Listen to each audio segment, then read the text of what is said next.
Imana yambwiye ngo ntacyo murabona kubyerekeranye n'ibyorezo, kuko yagiye kuza ibyorezo bikomeye tutigeze tubonesha amaso. Muri iyi minsi nararyamye nduta mbona ibisiga bimeze bijya kumera nk'imisambi, amaguru yabyo akamera nk'ay'abantu, amaboko yabyo n'ubundi akamera nk'ay'abantu, amajosi yabyo ari maremare cyane, imitwe yabyo ikamera nk'ibisiga bya kagoma. Igisiga numvishe cya kagoma kimwe kirya giterura amatungo. Nabonye ibyo bintu bigurukira muri iki gihugu. Nuko ibyo bisiga n'ubwa mbere byari biteye, numvishe ngo biteye bwa mbere bije ku isi, ariko ngiye kumva numva ngo bizi igihugu cyacu cy'u Rwanda. Nabonye biterura abantu bikabacoshomera. Ndabwirwa ngo ubyumva abyitondere, hagiye kuza ibyago mutigeze mubona muri iki gihugu cy'u Rwanda. Mbere ya byose dushimye izina ryawe ryera. Ni weho Mana nyakuri iri kumwe n'abakerubi n'abaserafi. Ni wowe uteye ubwoba, ni wowe guhindirwa umushyitsi muri iyi si, ibyaremwe byose bikakubaha. Mbanje kugushima ko ari wowe wemeye ko nongera kugaruka, kugira ngo Data mwiza wo mu ijuru mbi igikoresho wikorere. Imbere y'ubwiza bwawe ntacyo mvuze rwose, ndagayitse mu maso yawe, ariko kuko ushimye ko nongera kuba igikoresho nk'impanda, nk'abakanwa kawe ukivugira, wemere Kristo ubutumwa ngiye kuvuga ntaba ari njye, ahubwo aba ari wowe gusa wivugira Kristo, kugira ngo uburire abatuye isi, abaza kumva ubutumwa bose bugira aho bakura bugira naho bubageza. Mu izina rya Kristo Yesu ugabanye umubare w'abarimbuka, wongera umubare w'abakizwa. Icyo gusa duheje ni imyuka mibi n'imigambi yose ya Satani burizwemo. Umuriro w'Imana utwika ukongore gukora kose ku mwanzi, kugira ngo Data mwiza ubwo uri gutegura umugeni wawe ugiye kugusanganira, uzamwishyire nta kizinga nta n'umunganyari. Ni wowe gusa wicaye kuri ya ntebe y'icyubahiro, ukawufasha inyenyeri ndwi mu kiganza cyawe. Ni wowe Mana yera uzacira imanza abazima n'abapfuye, abakomeye n'aboroheje, abazungu n'abirabura. Ndakwinginze nyemerera ubu butumwa utabara imitima ya benshi. Urakoze kubyumvishe mu izina rya Kristo Yesu, amen. Muraho yemwe, muraho bene Data, nshuti z'umusaraba, abankurikiye hirya no hino. Ni ukuri ndongeye ndagarutse ngewe Riziki Chantal. Ni ukuri harahaciye iminsi ntaboneka, ariko noneho byabaye ngombwa ko nongera kugaruka, kuko burya iyo igicu gihagaze ngo mu Bisiraheli cyahagarara barahagararaga, cyakomeza n'ubundi bagakomeza urugendo. Ubwo rero byabaye ngombwa ko nongera kugaruka kuri uyu murongo, kuri channel ya Riziki Chantal. Kubw'ibyo rero hari ijambo umwuka w'Imana yampaye kugeza ku batuye isi. Ni ijambo riboneka ry'umuhanuzi Yeremiya 21, n'ubundi ku murongo wa mbere abariho duhera. Haragira hati: ijambo ryaje kuri Yeremiya rivuye ku Uwiteka igihe umwami Sedekiya amutumyeho Pashuri mwene Maraki na Zefaniya mwene Mesaya w'umutambyi ati: ndagusaba ngo utubarize Uwiteka, kuko Nebukadinezari umwami w'i Babuloni aje kuturwanya. Ahari Uwiteka azatugenzereza nk'uko imirimo ye yose itangaje ingana, kugira ngo uwo mwami asubireyo ye kudutera. Nuko Yeremiya arababwira ati: uku niko muzasubiza Sedekiya muti: Uwiteka Imana ya Isiraheli ivuze itya iti: dore ngiye gusubiza inyuma intwaro z'intambara ziri mu maboko yanyu, izo mwarwanishaga umwami w'i Babuloni, n'abakarudaya babagose bakubye inkike mbateranirize muri uyu murwa. Kandi nge ubwanjye nzabarwanisha ukuboko kurambuye, ukuboko gukomeye, ndetse mfite uburakari n'umujinya mfite umujinya ukaze. Nzica abantu bo muri uyu murwa, abantu n'amatungo bizicwa n'icyorezo gikomeye.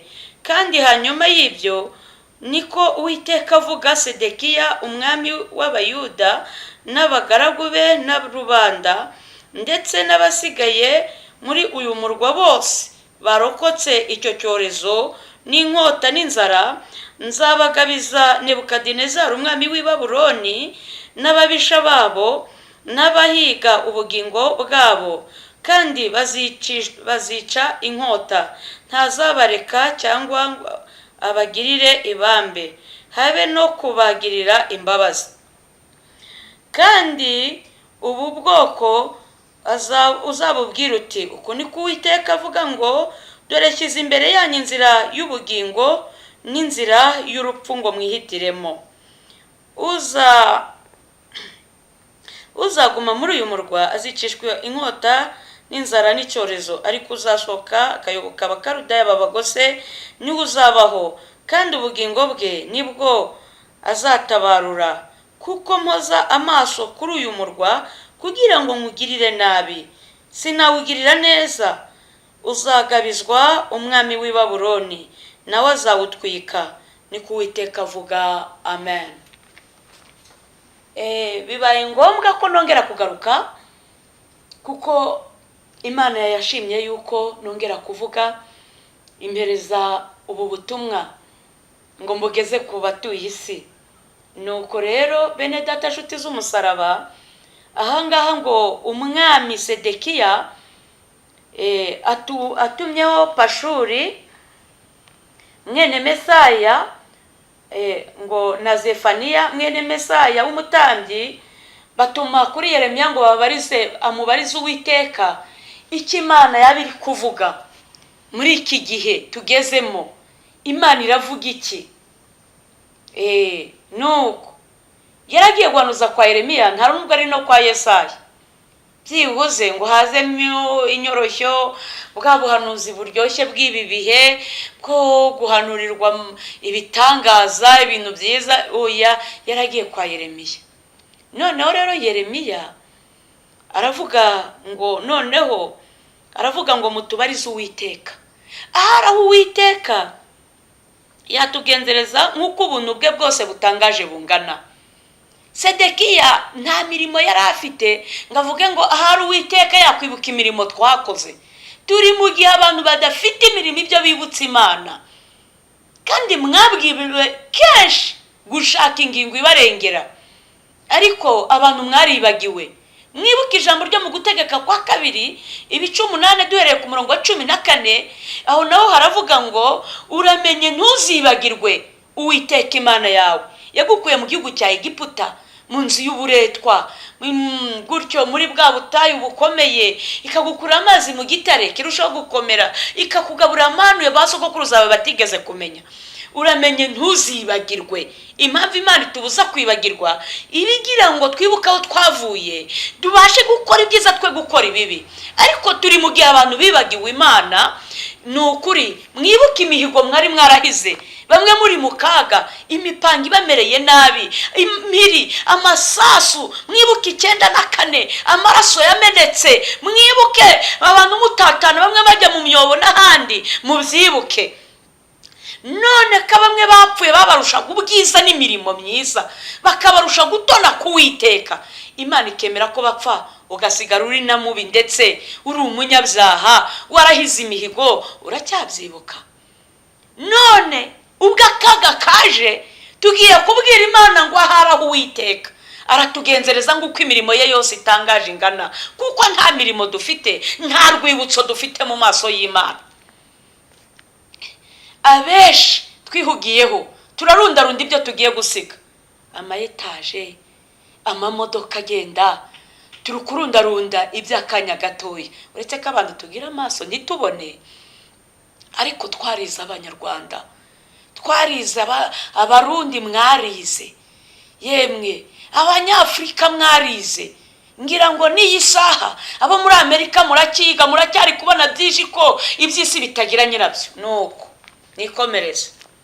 noneho Yeremiya yumva uko yabwiye Sedekiya umwami w'abayuda ati, uku niko muzasubiza Sedekiya muti, Uwiteka Imana ya Israheli ivuze itya iti, ngo dore ngiye gusubiza inyuma intwaro z'intambara ziri mu maboko yanyu, izo mwarwanishaga umwami w'i Babuloni n'abakarudaya bose baba kubye inkike, mbateranirize hamwe muri uyu murwa. Bene data nshuti z'umusaraba, ngiye gusubiza inyuma n'Uwiteka, si n'undi muntu. Hari intwaro Imana yashubije inyuma, intwaro za mbere. Izo ntwaro nta zindi ngiye kuvuga, ibihe byo gusenga, intwaro zo gusenga. Muri iki gihe umunyamasengesho ahindutse icyaha, habe no yaba hanze mu buzima busanzwe, mu itorero umunyamasengesho ntagihabwa agaciro. Ngira ngo n'abayobozi bamwe mu bashumba bamwe na bamwe ntibagishyigikira abanyamasengesho, cyane cyane gufata bya bihe tugasenga twiyirije ubusa. Izo zari intwaro z'intambara mu rwego rwa gikristo za Pentekote, zari intwaro zakumiraga byinshi, ndetse no hanze no ku gihugu zagiriraga umumaro itorero, zikagirira umumaro nabo hanze abapagani. Ariko noneho kuko Imana yarangije kugira uburakari, izo ntwaro yarangije kuzidukura mu maboko, izishubije inyuma. Ariyo mpamvu umuntu yashoboraga gusenga yitata atarya atanywa, muri ibi bihe bikaba biri kumunanira. Hari intwaro Imana yarangije kutwambura. Ngiye gusubiza inyuma. Ubwo mutagikeneye gusenga Uwiteka, mukaba mukeneye ibindi, Imana nayo itwaye intwaro zayo. Aha nabonye marayika ahagaze mu kirere cy'iki gihugu, mu gihugu cy'u Rwanda, mbona akusanyije amasengesho y'abera, yamuzengurutseho nk'ibiziriko by'imigozi. Mbona hirya no hino mu gihugu, hirya no hino, mbona amasengesho yabera ameze nk'ibiziriko, aramuzengurutse ageze mu ijosi. Mbona marayika aragurutse aragiye, ariko mbere yuko agenda aravuga ngo birarangiye, ntihandi masengesho yongera kwakirwa. Ngiye kubona mbona marayika arigendeye, mbona iki gihugu kimanukiwe n'umwijima w'icuraburindi uramanuka, mbona umwijima ukoze hasi ku butaka. Nagiye kubona nanone mbonye uwo mwijima w'icuraburindi, nagiye kubona mbona ngewe amaso yanjye mbona inkota nini cyane mu kirere. Ngiye gusubiza inyuma intwaro z'intambara izo mwarwanishaga. Niba bitemewe ko umuntu ajya mu butayu, mu buvumo, abantu Kristo batajya mu rusengero uko biboneye, intwaro Imana yarangije kuzitwambura. Ni ukuvuga ngo nta ngingo ihari y'ubutabazi mwarwanishaga, ngo kandi njye ubwanjye nzabarwanisha ukuboko, nimara kuzitwambura giduteraniriza hamwe muri uyu murwa. Ngo kandi njye ubwanjye nzabarwanisha ukuboko kurambuye, ukuboko gukomeye, ndetse mfite uburakari n'umujinya, umujinya ukaze. Bene data, nzabarwanisha ukuboko kurambuye, n'Uwiteka ubivuze, ndetse ukuboko kurimo umujinya, umujinya ukaze. Bene data nshuti z'umusaraba, bantu b'Imana, hari umujinya. Iyo umuntu yagize umujinya, ngira ngo nta kintu cyapfa kumukuraho ubwo burakari. Umujinya utera gufata ibyemezo byinshi. Umujinya, noneho umujinya ukaze, muzacunga aba bantu bari kwicana, umugore akica umugabo, umugabo akica umugore, haba habayemo kugira umujinya, ndetse umujinya ukaze. Umujinya ukaze bijya bituma umumama yibuka yakubise umwana we w'agahinja akabeba akagakubita urushyi, yakibagirwa karakana, ukibuka mukubise urushyi wenda ngo nuko amurumye, wenda umwana kubw'ibihanga atangiye kumera amenyo kuko ari kumurya kuntu, akibuka yarumye mama we atari uko amwanze, ariko nyina akava mu rushyi kubera umujinya ukaze akakubita ako kabebe atakagiriye imbabazi. Umujinya ukaze ujya usenya ingo. Umujinya ukaze ujya utuma twicana, sinabona uko mbivuga, ujya utuma abantu barugana. Umujinya ukaze ujya utuma abantu bahimbirana ibintu by'amadosiye bikomeye. None rero Imana nayigize umujinya, ngo nzabarwanisha ukuboko kwanjye kurambuye.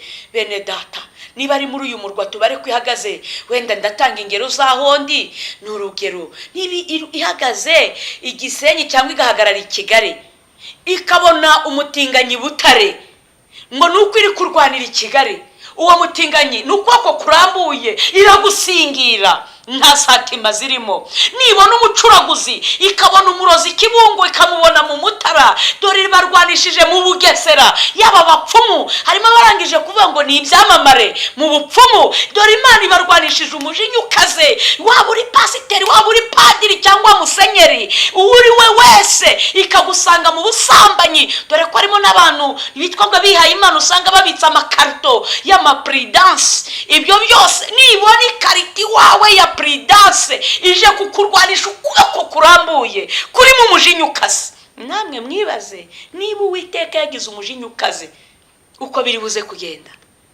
Mbere kuduteranyiriza hamwe, kandi twarateranye twarateranye muri mu midugudu muguwe neza, ariko bigiye kuba byiza kuwiteka kuko agiye kubarwanisha umujinya ukaze. None atabarwanisha umujinya ukaze ko nagiye kubona muri iyi minsi, ubwo narindi kuvuga nabonye byinshi, ubwo nabonye ngera no kwa muganga ngabona abaganga bafite inkota zicana, bari kwica abana.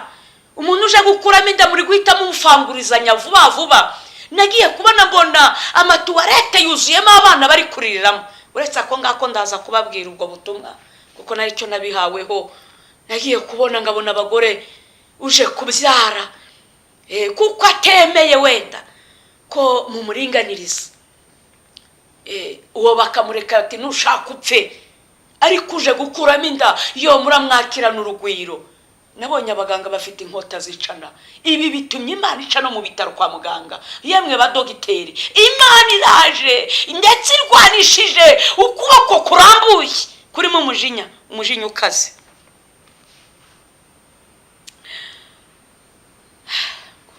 Ngo nzica abantu bo muri uyu murwa, abantu n'amatungo bizicwa n'icyorezo gikomeye. Kandi hanyuma y'ibyo niko Uwiteka avuga, Sedekiya umwami w'Abayuda.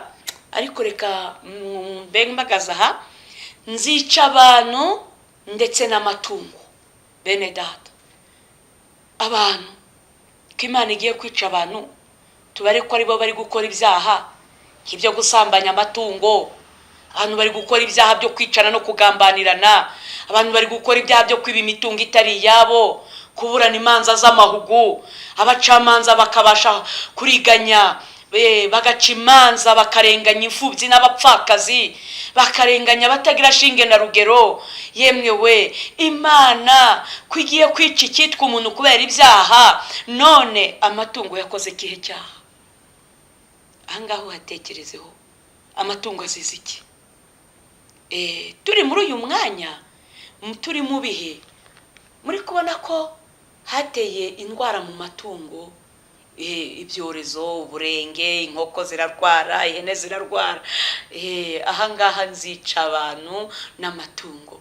Nimara kwica abantu, amatungo ko nta cyaha yakoze, harya amazu araramo abantu yo azarokoka? Ko ari Imana ije kurwanisha ukuboko kurambuye, amazu yararokoka. None kwigiye kwica abantu bakoze ibyaha, imodoka zitwara abantu zo zirarokoka? Ahangaha uhatekerezeho. Bene data, Imana ifite umujinya, kandi umujinya ukaze. Ntago noneho ikiri kureba ngo ni bimwe nigishaga ADPR, rekada mu madini yose, waba uri umukirisitu, waba uri umupagani, mwese mwumvisha ijambo Imana. Umuntu wese uzi ko yumvisha ijambo Imana mu gutwi kwe, abo bose Imana iraje kandi ibarwanishije ukuboko kurambuye bitagombereye ngo ni idini runaka, kuko amadini yose Imana yanyuzemo. Imana iri kureba iby'amadini, yarumiwe.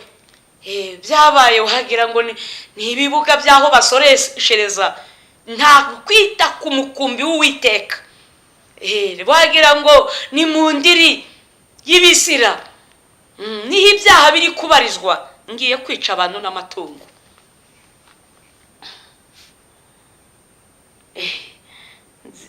Ahangaha ngo abantu n'amatungo bizicwa n'icyorezo gikomeye. Kuri iri jambo Imana yambwiye ngo ntacyo murabona kubyerekeranye n'ibyorezo, kuko hagiye kuza ibyorezo bikomeye tutigeze tubonesha amaso. Muri iyi minsi nararyamye nduta mbona ibisiga bimeze bijya kumera nk'imisambi, amaguru yabyo akamera nk'ay'abantu, amaboko yabyo n'ubundi akamera nk'ay'abantu, amajosi yabyo ari maremare cyane, imitwe yabyo ikamera nk'ibisiga bya kagoma. Igisiga numvishe cya kagoma kimwe kirya giterura amatungo. Nabonye ibyo bintu bigurukira muri iki gihugu. Nuko ibyo bisiga n'ubwa mbere byari biteye, numvishe ngo biteye bwa mbere bije ku isi, ariko ngiye kumva numva ngo bizi igihugu cyacu cy'u Rwanda. Nabonye biterura abantu bikabacoshomera. Ndabwirwa ngo ubyumva abyitondere, hagiye kuza ibyago mutigeze mubona muri iki gihugu cy'u Rwanda. Ibikura abantu umutima bigiye kuza.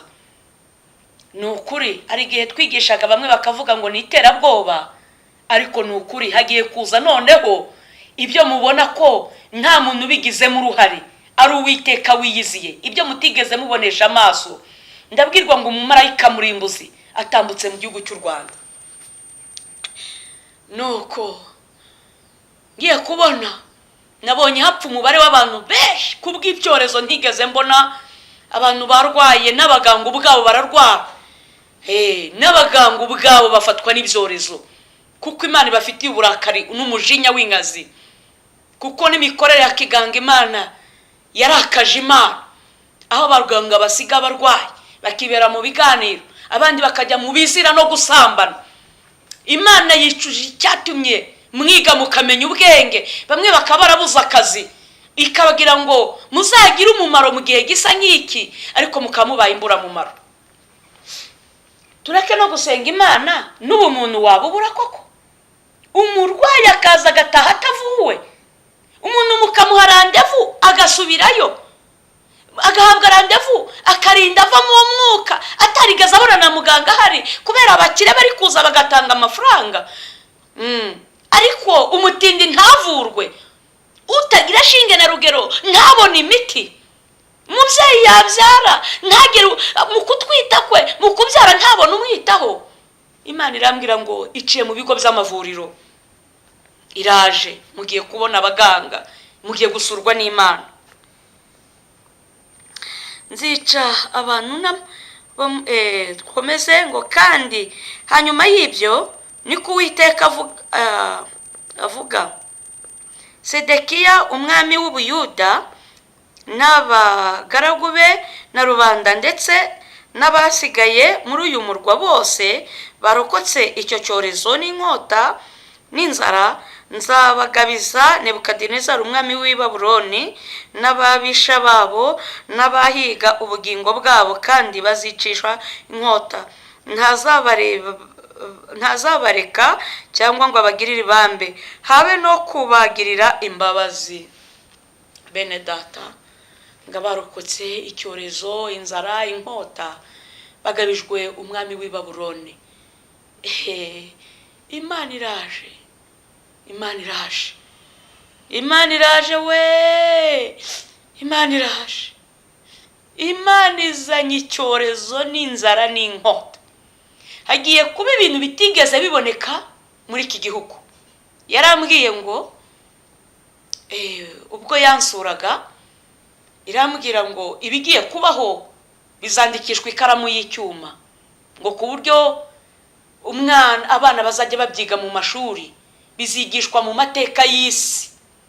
Imana irambwira ngo ukuboko kwanjye kugiye kuremerera isi, ariko by'umwihariko kuraremerera n'u Rwanda. Ukuboko k'Uwiteka kugiye kuremerera isi, si iwacu i Rwanda gusa, mu bihugu byinshi by'amahanga ukuboko k'Uwiteka kuremereye isi, bigeze iwacu i Rwanda. Imana irambwira ngo uko mwibuke mu gitabo cyo kwa Samweli, ahangaha ni ijambo nabwiwe n'umwuka w'Imana, igitabo cya Samweli. Mbwirwa yuko ngo ibice 5 ku murongo wa 6 n'uw'8. Igitabo cya mbere cya Samuel ibice 5 umurongo wa 6 n'uw'8, uburyo abafilisitiya banyaze isanduku y'Uwiteka. Isanduku y'Uwiteka yari yararemereye abisiraheli, bagezeyo nayo ibateza ibyago byinshi. Ngaboneraho kuvuga ngo isanduku y'itorero yitwa ADPR yaremereye abashumba bayo, abapasiteri baremerera, ariko noneho abayifite mu maboko, abari kwimika abatambyi, mutumye igihugu gihura n'akaga. Uko yateje mu bafilisitiya ibyago byinshi, harimo ibishyute, harimo imbeba, akaga n'amakuba. Nanone ikitwa itorero riteje akaga, ibyorezo, inzara, inkota. Iyi sanduku ibateje ibyago byinshi kuko irabaremereye. Nuko nahangaha ari byo umwuka yantegetse kuvuga.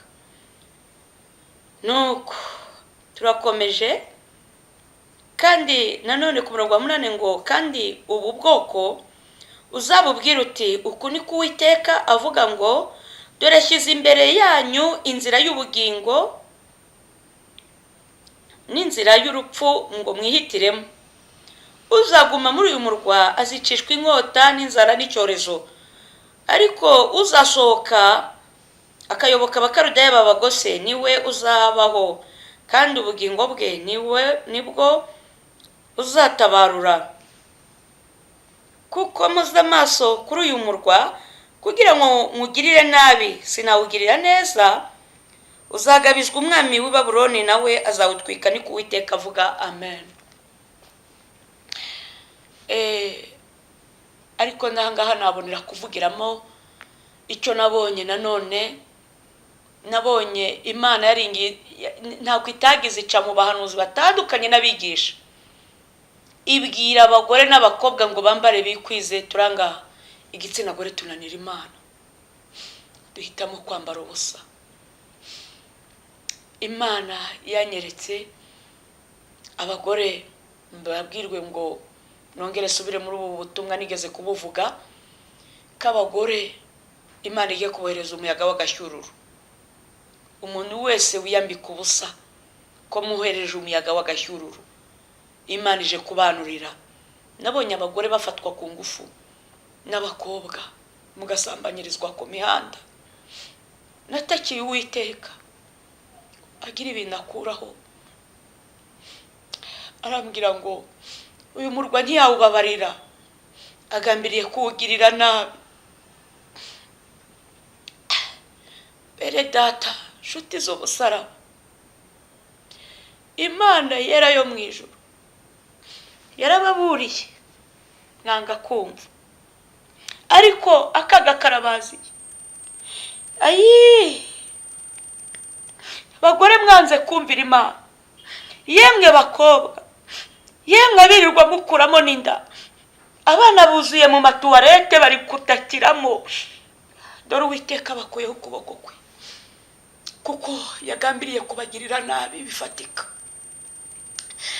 Nuko tabwirwa ngo mbabwire ngo uyu murwa ntari buwugirire imbabazi, ngo nimwihitiremo. Ndi kuri aka kantu nongeye kwibuka ijambo nabwiwe ryo mu Byahishuwe ibice 13 umurongo wa 14 kugeza kwa 18, kubyerekeranye n'ikimenyetso by'ibi turi kumva hirya no hino ngo ni microchip, kirigizwe n'uyu mubare 666. Imana irambwira ngo ni ukuri nimwihitiremo gushyirwaho iki kimenyetso, cyangwa se muhitemo kwemera kurengana ariko mukayoboka Imana, bakarudaye mukayoboka gusenga Imana nyakuri, kuko kuri iyi si nta buhungiro buhari namba. Ntabwo nabonye mbere abantu bahunga za Kongo na hehe, ariko urupfu rubasangayo. Bajya za Amerika, ibyago birahabasanga. Nta buhungiro buhari uretse muri Kristo.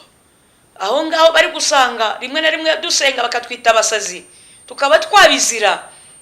Aho niho Imana ishaka ko tuyoboka abakarudaya, abo bita abakarudaya, kuko Imana izambuye ukuboko kurimo umujinya ukaze. Yemwe ngavuga ngo ndababwiza ukuri ngo bakristo mwasabwe gusenga mwirije ubusa iminsi 3 mutagira ikintu mufata ngo imarayika w'Imana bashyiraho ikimenyetso. Ubwo ababikoze Imana ibaho umugisha. Ngabwirwa ngo abantu bari kujya mu ijuru iki kimenyetso ni ukuri marayika yakibashyizeho, ariko nyina abazibera ku isi iteka ryose ikimenyetso ntikibareba. Ariko abashyizweho ikimenyetso cy'Imana nta kashe ebyiri ku gahanga cyangwa ku kiganza cy'iburyo, icyo kimenyetso ntimucyemerewe. Murakoze cyane. Nuko nabwiwe, nuko umwuka w'Imana yantumye ngo uzagishyirwaho we. Teka Imana yo mu ijuru ikambwira ngo dore amaraso aramenetse ku bwinshi, dore imivu y'amaraso. Nabonye inkunguru zuzuye amaraso 8. Ikimpereza iri jambo nagiye kubona mbona ibisiga biri kuguruka mu kirere cyacu, ngabona biri kugenda bitakaza amatutu. Ahaguye hose nubwo yaba ari no ku nzu ya etaje nkabonera gurumanye. Yemwe bantu b'Imana, ngabwirwa ngo iki kimenyetso mucyitondere. Mwahawe igihe cyo gusenga gihagije, ariko abagenzi bari kujya mu ijuru ngo mwashyizweho ikimenyetso cy'amaraso y'umwana w'intama, ngo nta cyago nguko yarinze Abisiraheli muri Egiputa, nta cyago kizegera ihema ryanyu. Ariko nanone abatari ikimenyetso cya marayika bagiye gushyirwaho nubwo baterwa inkingo zimeze ute, ni hahandi ibyago bigiye kubasumira. Nuko nabibwiwe ngo kuko Imana ntizawubabarira uyu murwa, izawutwika. Ubwo nkiri muri uyu mwanya nabwiwe byinshi, nanone ndacyababwira n'ibindi Imana yambwiye, ariko reka tube dusozereje ahangaha dusenge, ubundi ndagaruka mbabwire nibundi umwuka w'Imana ari kuntegeka kuvuga. Iyicaye kuri ya ntebe y'icyubahiro izaca imanza z'abazima n'abapfuye, niweho wera, niweho Mana nyakuri iri kumwe n'abakerubi n'abaserafi, ni wowe ukomeye mu mahanga yose yo mu isi. Ndakwinginze uramire ubugingo bwa benshi burimbutse, uhereza abantu kwezwa no gutungana, kugira ngo ugabanye kurimbuka kwa benshi, wongere gukizwa Mwami Uwiteka. Kandi ibyo uri gushaka bari byo byumvikana mu bantu, ibyo udashaka ntibabyumve. Urakoze Kristo Mesiya kuri kumwe natwe mu izina rya Yesu. Amen.